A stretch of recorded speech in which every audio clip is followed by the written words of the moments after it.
Mesdames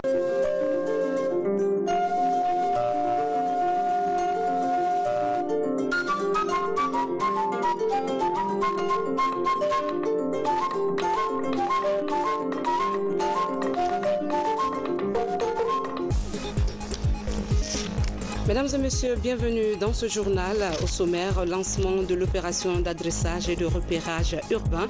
Le projet qui s'étendra sur tout le territoire national a démarré à Conakry. Les rues et les habitations auront désormais un nom et un numéro. Nous irons au port autonome de Conakry où les activités se déroulent normalement. Les travailleurs sont chacun à leur poste. C'est un constat de notre reporter Mabintila Issouma. Conakry le 14 septembre, une date peu connue, cependant c'est un des repères de l'indépendance. En effet, le projet commence à prendre forme ce jour. Une délégation avec à sa tête Ahmed Sékou Touré a reçu le général de Gaulle.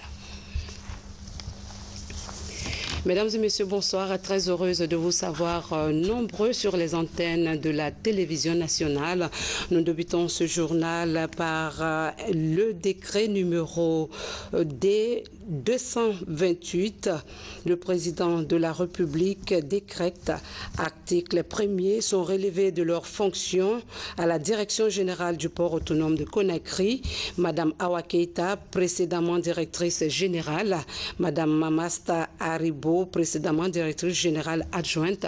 Article 2, le présent décret qui abroge toute disposition antérieure et contraire prend effet à compter de sa date de signature, sera enregistré et publié au journal officiel de la République. À Conakry le 14 septembre 2018, signé professeur Alpha Condé. Décret numéro 229 portant nomination d'un haut cadre à la direction générale du port autonome de Conakry. Le président de la République décrète, article 1er, Madame Hélène Savané, administrateur civil, est nommée directrice générale du port autonome de Conakry. Article 2, le présent décret qui abroge toute disposition antérieure contraire prend effet à compter de sa date de signature, sera enregistré et publié au journal officiel de la République. Conakry le 14 septembre 2018, signé professeur Alpha Condé.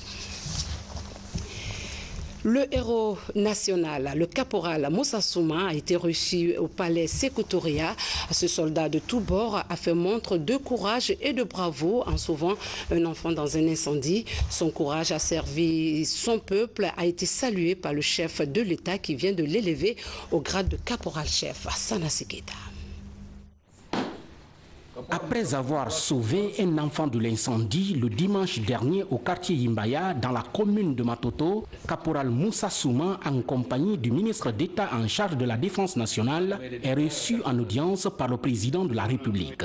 Le jeune soldat héroïque qui a extirpé l'enfant de 3 ans du feu au 2e étage d'un immeuble a été gratifié par professeur Alpha Condé en l'élevant au grade de caporal-chef. Bien que le ministre de la citoyenneté l'ait décoré, il était de mon devoir en tant que commandant en chef de l'armée de le recevoir, de le féliciter. Et à titre exceptionnel, j'ai obtenu du chef d'état-major qu'il puisse passer exceptionnellement de grade caporal à caporal-chef. Et l'encourager et qu'il soit un exemple pour les autres militaires. Parce qu'aujourd'hui, la population, nous avons une armée républicaine et la population gagne les militaires. Aujourd'hui, la population a confiance aux militaires. J'espère que cette image va continuer, que le peuple, son geste va faire que le peuple ait davantage encore confiance à notre armée. Le président de la République, professeur Alpha Condé, a enfin appelé tous les agents de forces de défense et de sécurité à servir d'exemple dans l'exercice de leur métier pour davantage honorer l'image de l'armée guinéenne, aujourd'hui bien perçue sur le plan international. Parlons d'une innovation institutionnelle. C'est une opération d'adressage et de repérage urbain. Elle consiste à identifier et à codifier tous les bâtiments, les patrimoines immobiliers publics et privés, ainsi que le non-bâti. Des cadres recenseurs ont été formés. Ils seront déployés sur le terrain. Au terme de l'opération, chaque rue de Conakry aura un nom et chaque habitation un numéro. Ça, Martin Fancinadouno. La ville de Conakry et d'autres agglomérations connaissent une urbanisation accélérée, conséquence d'une démographie galopante. La situation préoccupe les autorités du pays. À travers le ministère de la Ville et de l'Aménagement du Territoire, le gouvernement lance le projet d'adressage, un projet innovateur qui offrira aux populations guinéennes un nouveau repérage urbain plus moderne, devant aboutir à la dénomination des routes et voiries. Cette opération de localisation et de codification des bâtis et non bâtis favorisera la promotion des nouvelles technologies de repérage cartographie à l'aide des GPS et des smartphones. C'est une grande innovation. Je crois que le président de la République, dans son programme quinquennal,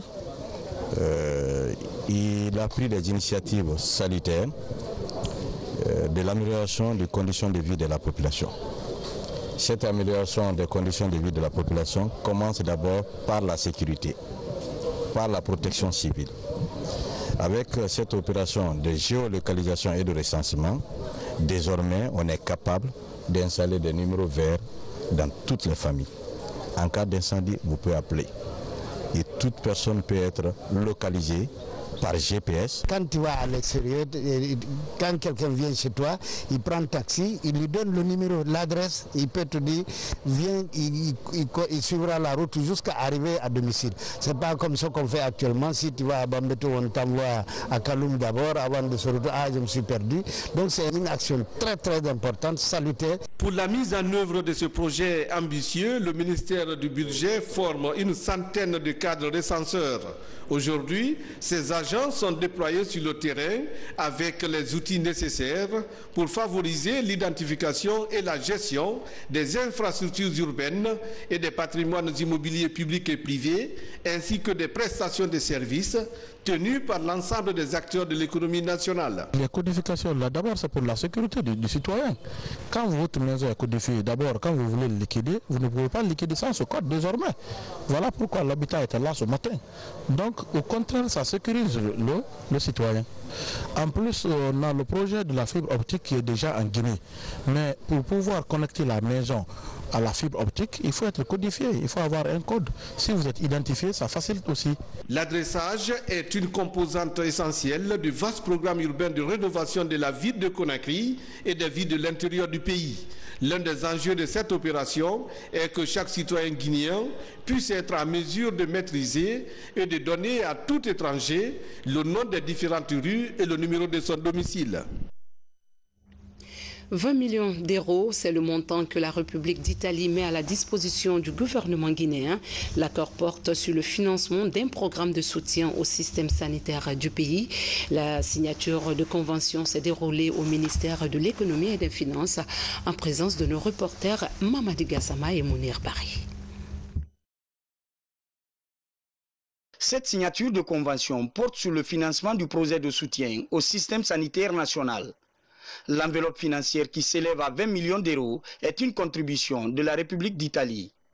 Le montant est remboursable sur une période de 30 ans avec un taux d'intérêt de 0%. Un programme de 21 millions d'euros maintenant signifie une opportunité stratégique, capitale pour la Guinée, je pense, pour plusieurs raisons. Il s'agit pour la population, de l'amélioration de services sanitaires à la population dans un secteur tellement fondamental comme la santé. Il s'agit de la modernisation de l'administration guinéenne, parce que lorsqu'il y aura la gestion de 20 millions d'euros d'une façon contrôlée, accompagnée, partagée avec l'Italie, ça signifie moderniser tous les apparats, tous les comités de pilotage qui vont gérer ces fonds. L'acquisition de ce financement va ainsi permettre de répondre à l'une des préoccupations du gouvernement guinéen, qui est celle de l'amélioration du système sanitaire national. Le gouvernement guinéen apprécie hautement cet effort financier consenti par l'Italie et prendra toutes les dispositions requises pour atteindre les objectifs visés par cette convention. Aussi voudrais-je saisir l'occasion de la présente cérémonie pour traduire au peuple et au gouvernement italien la gratitude du peuple guinéen et singulièrement celle de son Excellence, professeur Alpha Condé, président de la République de Guinée. Ce programme de soutien du système sanitaire va couvrir toutes les régions de la Guinée. Environ 4 millions de personnes bénéficieront de cette intervention à travers la rénovation et l'équipement de plusieurs hôpitaux préfectoraux, ainsi que la formation d'une trentaine de professionnels de la santé. La Guinée vers un forum national sur le dialogue social attendu par les différentes composantes, syndicats, patronat et gouvernement. Le Bureau international du travail a proposé une feuille de route devant aboutir à l'instauration d'un dialogue social agréable et aussi maintenir des relations professionnelles durables. Moussa Komara nous fait le point. Chaude poignée de main pour témoigner de leur volonté à construire une paix durable en Guinée. Camarade Aboubakar Souma du mouvement syndical de l'éducation, le patronat et d'autres structures syndicales sont unanimes de la tenue d'un forum national sur le dialogue social. Dans cette salle, une feuille de route devant conduire à ce processus de redynamisation est adoptée grâce à l'implication du Bureau international du travail. L'initiative de la tenue de cette assise répond à un souci pour le gouvernement de relancer notre économie en vue d'arriver au progrès social profitable à tous. On ne peut atteindre cet objectif que dans le cadre d'un environnement social apaisé où tous les acteurs sociaux sont impliqués. C'est pourquoi, dès ma prise de fonction, nous avons sollicité du Bureau international du travail un appui technique en vue de mettre en place une feuille de route inclusive pour arriver à une paix durable. Ça nous a fait travailler avec les organisations d'employeurs, les organisations de travailleurs, les départements ministériels et les institutions de la République. Et c'est fort de tous ces contacts et de tous ces échanges qu'une feuille de route a été élaborée et a été adoptée de façon tripartite par les acteurs et qui nous permet de nous engager dans un schéma de construction durable de la paix sociale en Guinée. À l'issue de cette rencontre, une étude sérieuse sera faite. Elle servira de document de base dans la mise en œuvre du cadre de concertation d'un dialogue national inclusif. Elle passera en revue les attributions de chaque structure sociale. Pour les acteurs tripartites, c'est une avancée significative dans la construction d'une paix durable dans notre pays. Au terme du Forum national du dialogue social, les acteurs sociaux peuvent soit s'accorder sur un pacte social, soit sur un protocole d'accord, soit sur une entente sociale, voire même une... Le mouvement syndical guinéen est un pionnier dans la lutte de libération de l'Afrique. Mais depuis quelques années, le pays souffre des grèves à répétition, conduisant le pays dans des difficultés économiques. Aujourd'hui, les acteurs sociaux veulent tourner cette page sombre pour permettre au pays d'amorcer son décollage économique pour le bonheur du peuple de Guinée. On en vient au programme d'appui sectoriel de la décentralisation. Un bilan positif a été enregistré dans le cadre de la mise en œuvre de ce projet. Ceci au regard des résultats présentés à la presse à Conakry. Ces avantages collectivement acquis ont été financés par le 10e Fonds européen de développement. Le programme prend fin en novembre prochain. Baba Kouyaté, Mamadi Ternakamisoko, reportage. En Guinée, l'avenir est prometteur dans les collectivités locales. En 4 ans, le projet d'appui sectoriel à la décentralisation et à la déconcentration, financé par le 10e Fonds européen de développement, appuie notre pays en matière de transfert des compétences au niveau local. En plus du renforcement des capacités des acteurs locaux, la Guinée s'est dotée d'un nouveau statut de fonction publique locale. Mieux, un fonds national de développement local est institutionnalisé dans le but de rendre autonomes les communes urbaines et rurales. Donc, ce que le projet a permis de faire, c'est d'apporter tout ce qui manquait en termes d'articulation, donc d'architecture globale, pour qu'il n'y ait plus de problème, mais également toutes les composantes qui manquaient. Les ressources humaines, on va les transférer complètement et les mettre à la disposition de la fonction publique. Celles qui travaillent pour les collectivités écoles vont être gérées par les collectivités. Ça, c'est le statut de la fonction publique locale. Vous avez la charte de la déconcentration qui va permettre de signer un contrat entre chaque gouverneur de région et un ministère sur la partie de politique qu'ils doivent mettre en place. Vous avez également un aspect qui est très important, c'est l'Agence nationale de financement des collectivités locales qui n'existait pas, mobiliser des fonds à hauteur de 15% des revenus miniers et les transférer aux collectivités locales. Il faut que ces actes soient aussi mis en œuvre, que l'État, au-delà, a fait déjà un pas très important pour ce qui concerne la création de ce fonds. Il faut que les règles claires soient aussi respectées dans le cadre de l'utilisation de fonds de développement des collectivités locales. Il faut que l'acte concernant la gestion des ressources humaines par les collectivités elles-mêmes aussi soit aussi un acte qui soit finalisé, adopté et appliqué comme il faut. Outre ces accompagnements institutionnels, le ministère de la fonction publique et celui de l'administration du territoire ont été dotés de matériel bureautique ainsi que de 20 véhicules et de 16 motos. Des acquis qui encouragent l'Union européenne à davantage accompagner la Guinée dans son programme de réforme de l'administration. Je dois reconnaître qu'il y avait vraiment beaucoup de défis. Je pense que tous les bénéficiaires ont reconnu qu'il y avait des défis. Mais l'Union européenne, elle est contente du résultat. On a un bon dialogue, on a un bon échange avec tous les bénéficiaires, on a une bonne coopération. Donc nous, on est satisfait des résultats. Au cours de ce point de presse sur les acquis du programme d'appui sectoriel à la décentralisation et à la déconcentration, il a été annoncé la fermeture à partir de novembre prochain de certains volets du projet. Par contre, le processus de modernisation de l'état civil en cours d'expérimentation en Zérékoré suivra son cours. Dans l'actualité également, la Guinée abrite les travaux de la 2e édition du Forum ouest-africain de la jeunesse de la CEDEAO. La rencontre se veut une plateforme d'échange et de sensibilisation de la jeunesse face à l'immigration et aussi mettre un cachet particulier sur l'entrepreneuriat jeune. Maurice Sidibé nous signe ce reportage. Les jeunes de l'espace CEDEAO se mobilisent contre les migrations irrégulières. Plus de 3000 jeunes migrants africains ont péri l'an dernier au large de la Méditerranée selon l'Organisation internationale pour les migrations. La 2e édition du Forum ouest-africain de la jeunesse CEDEAO met au cœur des discussions la migration irrégulière et les défis de l'entrepreneuriat dans l'espace CEDEAO. Cette rencontre sous-régionale se veut un espace de proposition de solutions concrètes pour freiner les mouvements migratoires et faire de la jeunesse africaine un véritable levier de développement. Il faut développer l'entrepreneuriat qui va maintenir la jeunesse ici en Afrique. Il faut vraiment développer l'entrepreneuriat qui doit prendre le plus gros bataillon des jeunes. On ne peut pas travailler tous dans la fonction publique. Non, non, non. Il faut vraiment développer l'entrepreneuriat pour pouvoir maintenir la jeunesse et développer notre Afrique, notre CEDEAO.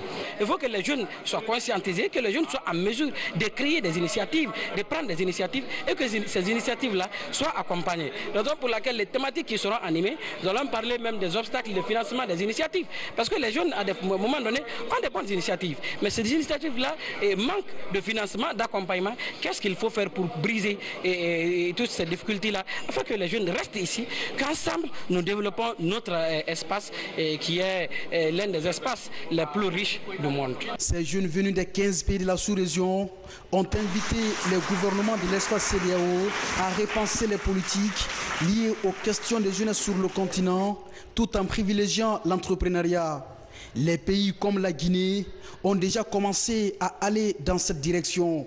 Le ministère de la Jeunesse est en train de travailler actuellement sur des projets, des programmes pour faire en sorte que les jeunes aient le savoir-faire technique, le savoir-être citoyen et qu'ils trouvent des opportunités pour être soit des employés, soit des indépendants ou même des entrepreneurs, c'est-à-dire qui portent même des initiatives génératrices de revenus et créatrices d'emplois pour d'autres jeunes.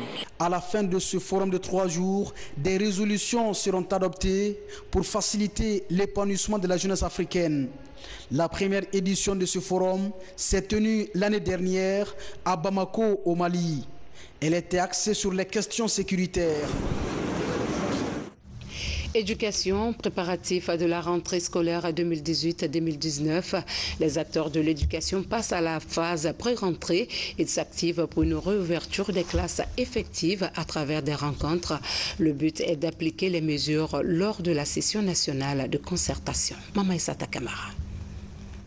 Après la session nationale de concertation, l'heure est à la restitution.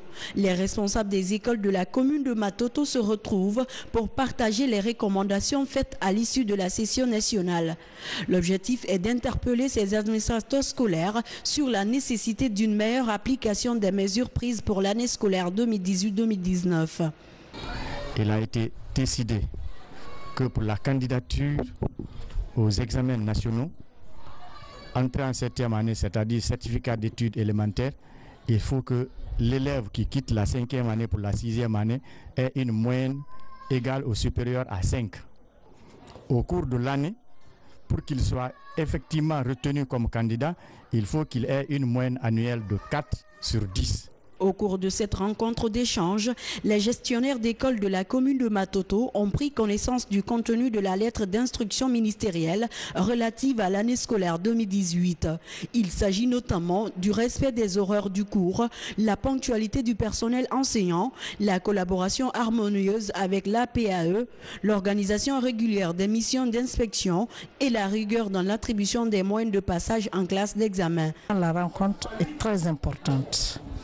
Il faut se réunir, échanger des idées, se donner en même temps des conseils pour une bonne gestion de l'année scolaire 2018-2019. Cette circulaire qui a été lue tout de suite là va être expliquée, commentée aux enseignants. Les mesures prises, ils seront informés. Et s'il y a des fournitures scolaires, c'est à cette occasion qu'on va distribuer tout ce qu'il faut comme matériel scolaire. Et on demandera aux enseignants, pendant cette première rentrée-là, qui est la rentrée administrative, chacun, sachant son emploi du temps, doit préparer la répartition annuelle du programme. Tous sont déterminés à respecter ces différentes recommandations pour la qualification de l'école guinéenne. Pour veiller à l'application correcte des mesures annoncées, la direction communale de l'éducation de Matoto prévoit des missions de contrôle permanentes dans les différents établissements scolaires. La qualité des produits agricoles passe par la valorisation de la biodiversité pour garantir l'authenticité des produits agricoles. Des cadres du département de l'agriculture étaient en conclave et se sont penchés sur l'utilisation durable de la biodiversité. Abdul Aziz Baldé, Mamadou Alpha Baldé. Ils sont venus du département de l'agriculture, de l'environnement et de la société civile pour parler de la gestion durable des ressources naturelles.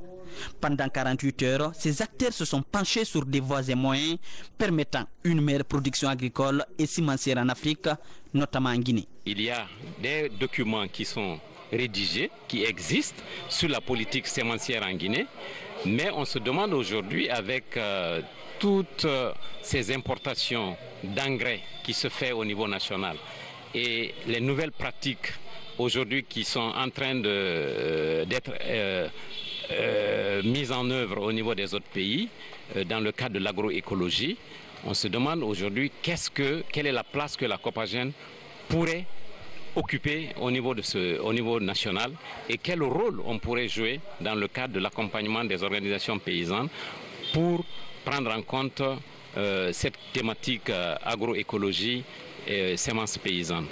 La production de la biodiversité et la valorisation de nos produits sont aussi évoqués. L'idée est de contribuer à l'amélioration de la sécurité alimentaire à travers le pays.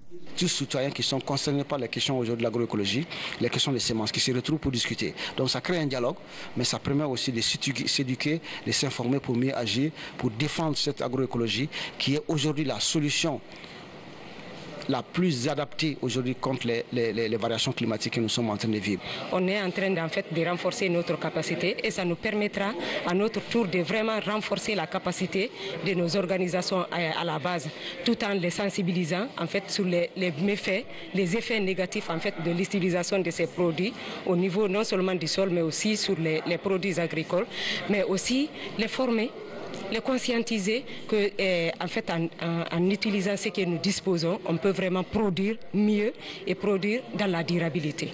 Cette rencontre est une initiative de la coalition pour la production du patrimoine génétique africain. À date, Copagène évolue dans 9 pays de l'UEMOA, dont la Guinée.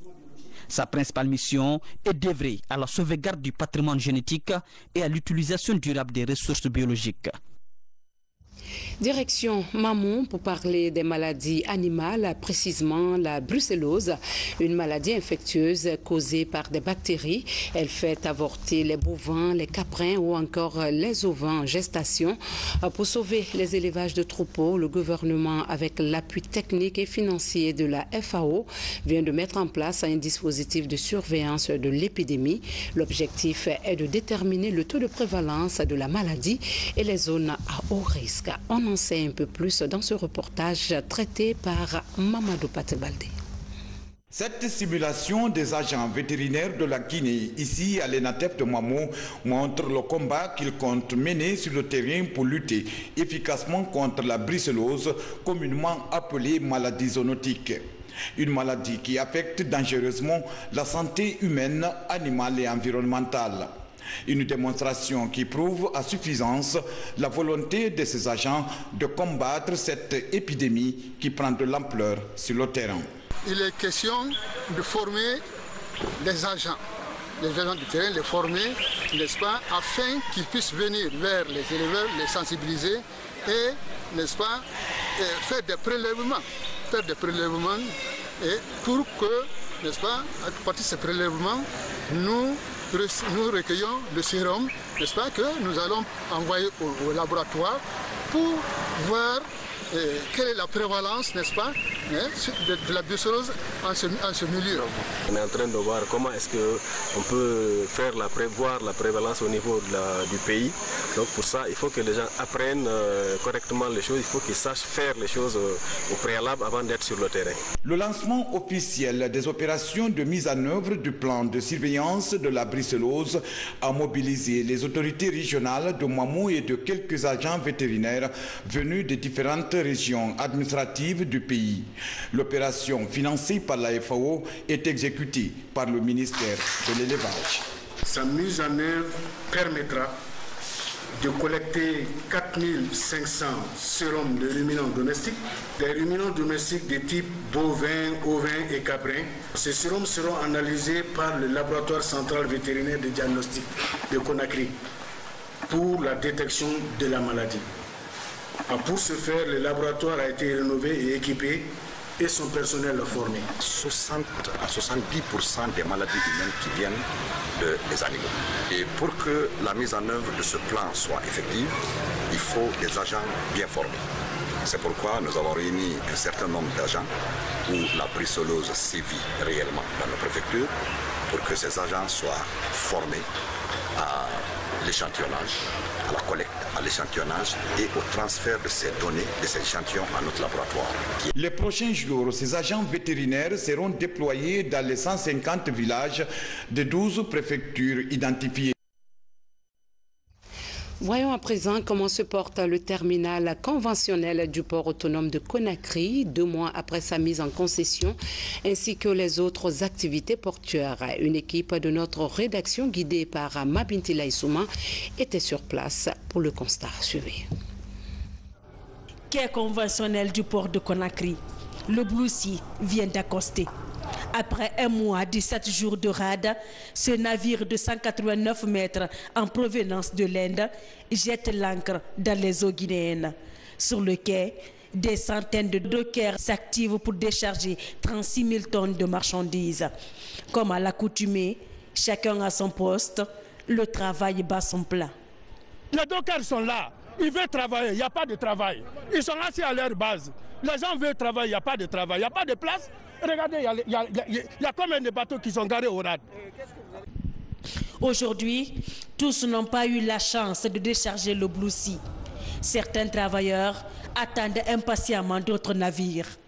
Repartis en plusieurs groupes, le nombre de dockers surpasse largement les arrivées de bateaux.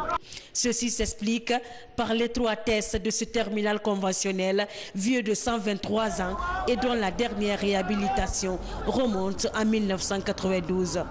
L'extension et la modernisation sont attendues avec une impatience non dissimulée. La Guinée n'a pas de quai. On a 2 quais officiels. Premier quai, il y a le navire médical qui est venu pour la Guinée qui est accosté là-bas. Deuxième quai est là. C'est occupé chaque moment. Actuellement où on parle là, il y a plus de 10 navires en rade.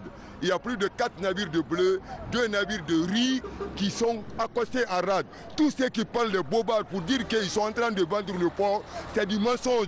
Les travailleurs de port sont tranquilles. Les syndicats sont là pour nous gérer. Il n'y a pas de problème. Nous, on est là, on est tranquille. On veut que ça s'améliore. Ils n'ont qu'à construire des quais, la concession du port pour que les gens puissent travailler. Même son de cloche sur le quai du port minier. Des va-et-vient témoignent de l'affluence des travailleurs. Tous attendent le début des travaux qui changeront le visage de ce quai. La Costa, c'est pas tellement facile à l'air là. En franche vérité, c'est pas tellement facile. Parce que vous voyez, les quais sont affaissés. Ça, c'est ancien, trop ancien. La solution, il faut reprendre. Il faut agrandir pour que on accueille les grands navires en un mot. C'est une bonne chose pour le peuple guinéen. Même si ce n'est pas nous, avec nos enfants qui viendront, ça pourra continuer le processus. Donc, je pourrais dire merci au chef de l'État de faire un contrat avec la Turquie. Vraiment, nous sommes très heureux de ça aussi. Le port autonome de Conakry est en ébullition. Les activités s'enchaînent. D'un côté, l'on s'apprête à recevoir de nouveaux bateaux. De l'autre, les camions pleins de marchandises sont prêts à prendre la route pour servir les différentes préfectures et certains pays limitrophes. Moi, particulièrement, je fais le transport inter-État. Ça se passe dans de vraiment meilleures conditions. On n'a jamais été emmerdé, ni l'autorité, ni les sécurités en civil, personne, ni les opérateurs de port. Voilà mon ordre de mission, qui c'est déjà signé par l'État. Je dois bouger dès ce soir pour Mali. Je n'ai jamais vu un arrêt de même seconde. Il y a près de 500 camions qui sont sortis par jour. Malgré la position stratégique du port de la Guinée, la capacité d'accueil des navires et marchandises est très limitée en fonction du besoin. Il n'enregistre que 9,2 millions de tonnes de marchandises par an, contre 22,5 millions pour le port d'Abidjan et 14,5 millions pour celui de Dakar. Pour renverser la donne, le chef de l'État, professeur Alpha Condé, et son gouvernement ont procédé le 10 août dernier à la signature d'un accord conventionnel avec la société Al-Baraka. Dans les 2 prochaines années, la société turque va investir 200 millions de dollars pour l'extension et la modernisation du terminal conventionnel. Objectif, rendre le port plus compétitif. En attendant la mise en application de la Convention, les 4000 travailleurs de l'un des poumons économiques du pays sont sur pied chaque matin. Et les activités portuaires continuent à un rythme effréné. Nous sommes bien le 14 septembre, une date peu connue des Guinéens et pourtant c'est l'un des repères de l'indépendance. C'est à cette date que le projet de l'indépendance de la Guinée a pris forme, un jour où la Guinée a clairement opté pour sa souveraineté nationale. Alia Camara revient sur cette date historique.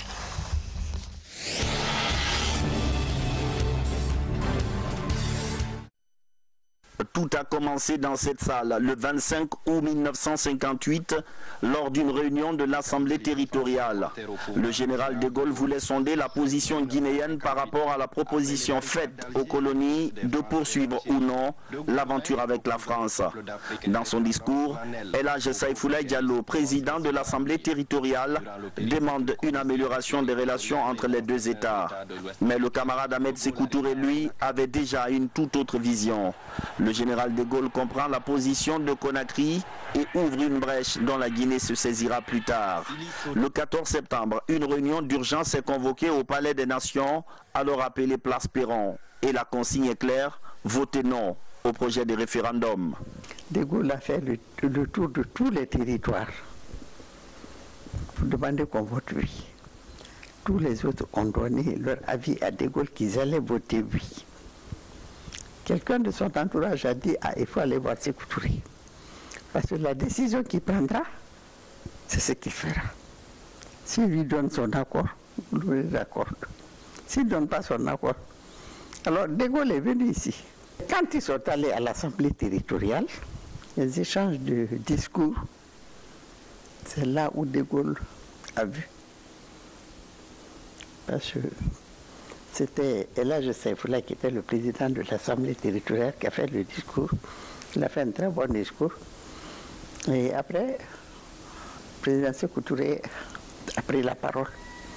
Il a dit que l'histoire ne retiendra pas que la France généreuse a voulu nous donner l'indépendance et que nous avions dit que nous préférions rester colonie. Il dit, moi je voterai non au nom de la Guinée, au nom de l'Afrique. Et cela a choqué beaucoup de Gaulle. Cela l'a beaucoup. C'est là que lui, il a fait un engagement. Les Français ont voulu tout modifier, mais ils étaient trop engagés. Il a dit, la Guinée prendra la voie qu'elle voudra. Cette réunion du 14 septembre avait réuni plusieurs hauts responsables du bureau politique national du PDG-RDA. La rencontre a duré une demi-journée et ceux qui étaient présents devaient passer la consigne de vote aux collectivités qu'ils géraient. On avait supprimé la chefferie coutumière qui était la base du colonialisme en Afrique. Nous l'avons enlevé. Nous avons mis à leur place nos responsables, nos militants, nos cadres. Alors de telle sorte, personne ne pouvait nous empêcher, ne pouvait entraver la marche en avant du PDG vers l'indépendance. Seulement c'est dans cette salle, c'est dans ce lieu-là, où toutes les décisions, où toute la décision finale a été prise. Au terme de la réunion du 14 septembre, le camarade Sékou Touré demande à ses collaborateurs proches, Damantan Camara et Lansana Beavogui, de raccompagner la délégation française. Dans la même soirée, l'opposition, représentée par Barry Diawandou du BAG, Bloc africain de Guinée, et Barry III du Parti socialiste, décide de rallier la position commune, voter non le 28 septembre.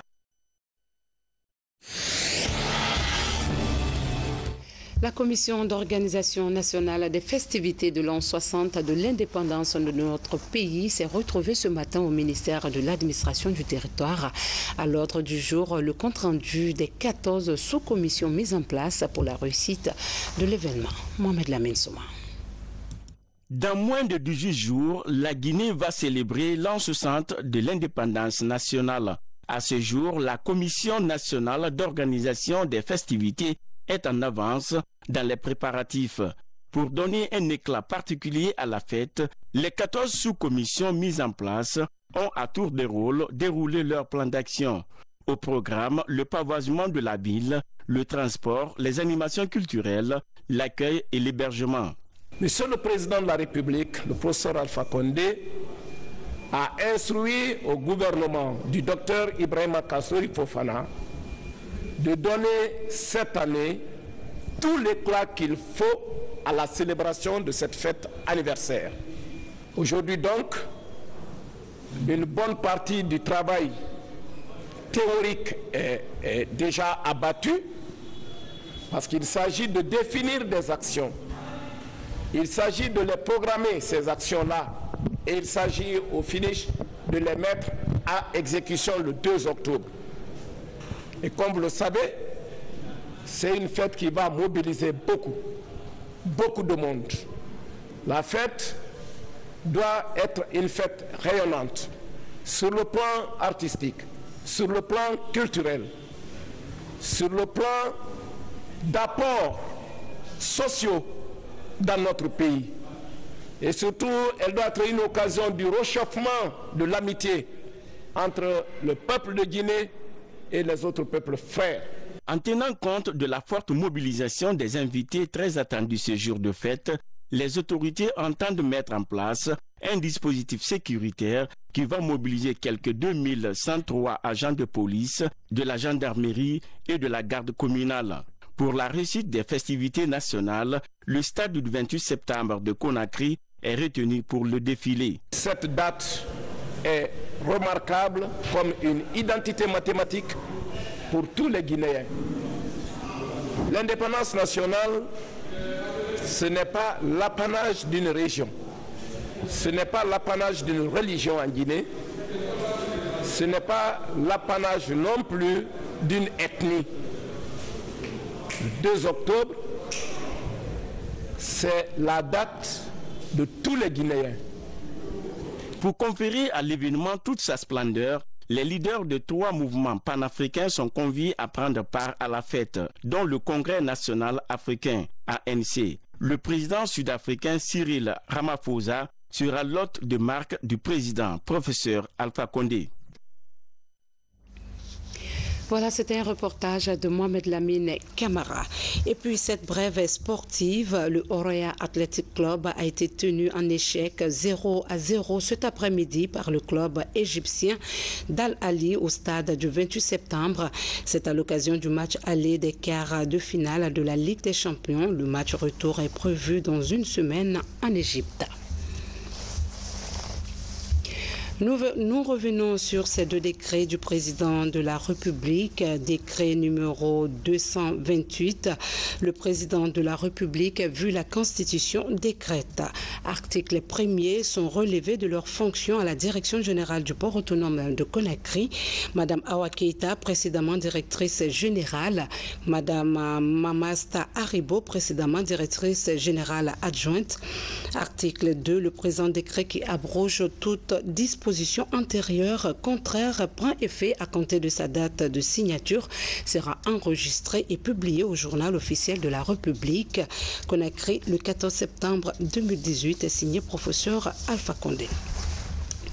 Décret numéro D229 portant nomination d'un haut cadre à la Direction générale du port autonome de Conakry. Le président de la République, vu la Constitution, décrète. Article 1er, Madame Hélène Savané, administrateur civil, est nommée directrice générale du port autonome de Conakry. Article 2, le présent décret qui abroge toute disposition antérieure contraire prend effet à compter de sa date de signature, sera enregistré et publié au journal officiel de la République. Conakry, le 14 septembre 2018, signé professeur Alpha Condé. Ainsi s'achève cette édition. Merci de nous accorder du temps, surtout passer de bons moments en compagnie des programmes de la télévision nationale. Bonsoir à tous.